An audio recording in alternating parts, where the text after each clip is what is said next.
wanting to use tariffs to make American manufacturing great again. That is a goal US President Trump dreams of achieving.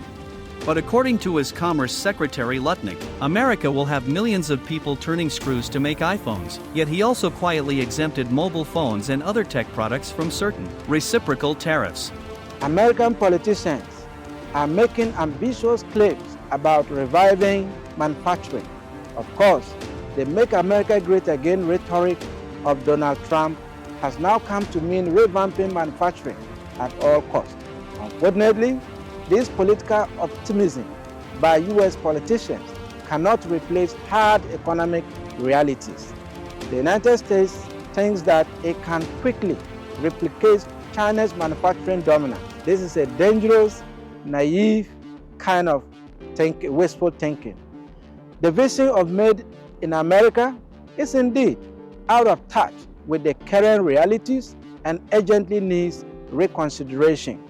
For instance, the campaign to bring Apple iPhones production home to America ignores the fact that the US currently lacks the skilled workforce and supply chains needed to sustain Apple's production.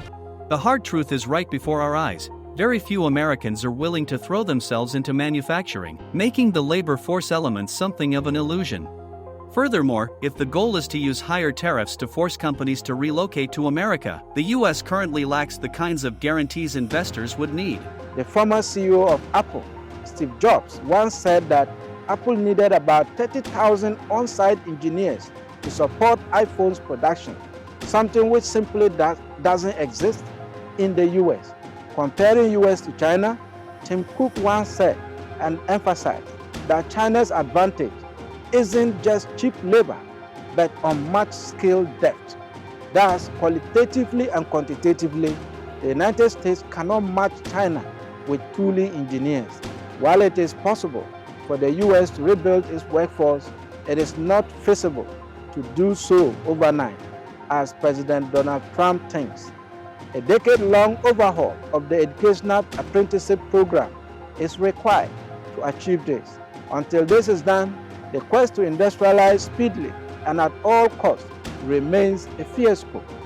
The second challenge is the supply chain problem.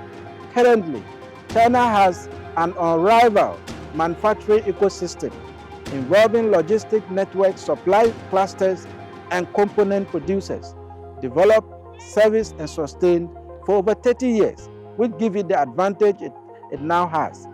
It is therefore a joke for the United States to think that it can achieve China's success in just a few months or even years. Indeed, the Made in America dream is far-fetched. A vision without adequate preparation produces chaotic fantasy. That is what America is facing right now.